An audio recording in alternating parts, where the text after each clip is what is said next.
Trademark cough. All right, so here we're looking at the 265 that on paper the other day we went through and we figured out how much I need to cut off the tops of these pistons. So what I've done here is I've mocked up the block with the 3-inch stroke crank, the 6-inch rod, and then the 305 piston. And what I'm going to do is I zeroed this gauge out here, this bridge gauge here, and I'm going to put it over this, and we're going to see how much this piston actually protrudes. So here we go. Now you're not going to be able to see this very easily, but or at all. Okay, so we're passing. That is level with the deck right in there. Let me see if I can get this on camera. We'll come down.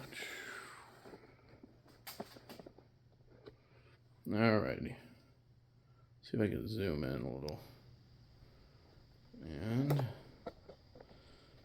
yeah, sorry about the awesome production skills I got here, but this is what we have to work with. All right, so here we are, and we're going to see how much this thing sticks up out of the deck, or past the top of the deck.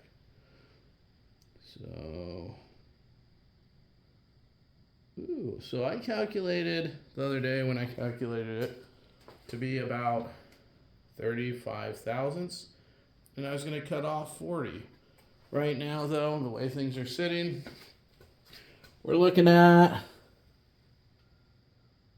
36.5 thousandths. So it's about 1.5 thousandths past what I calculated, but in reality, it would have been pretty close. It wouldn't have been an issue. So knowing that it is only going to leave me with about 3 or 4 thousandths, what I'll probably do is I'll probably, off the top of this piston, I will stick it in a lathe and cut off 45 thousandths, and that will put me far enough down to where I can get this block surfaced, and everything should work out. So anyways, this was the next step, just to prove out on what you can see on paper.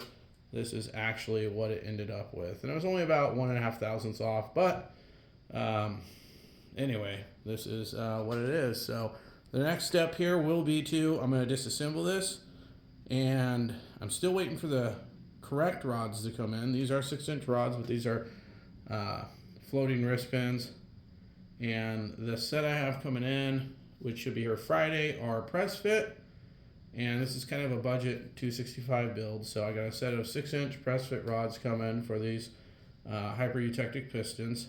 And what I'm going to do is when they get here, I'm going to weigh everything, and then I'm going to balance this crankshaft. But then after I balance it, I'm going to send it out to get it ground down. It's pretty rough. It sat out in a shed in the backyard, and just the moisture got to it. Like I said, I polished those 3 journals up with polishing compound, and it cleaned up okay, but unless I was absolutely desperate, I would never run it that way. So off to the crank grinder it goes, and then in the meantime, that'll give me time to clean this block up, hone the cylinders, and get it ready for assembly. So anyways, this is the next step here. Stay tuned for another video. If you like this video, please like, share, subscribe, do all those things. Please leave a comment. Any of that stuff helps. And stay tuned for more videos.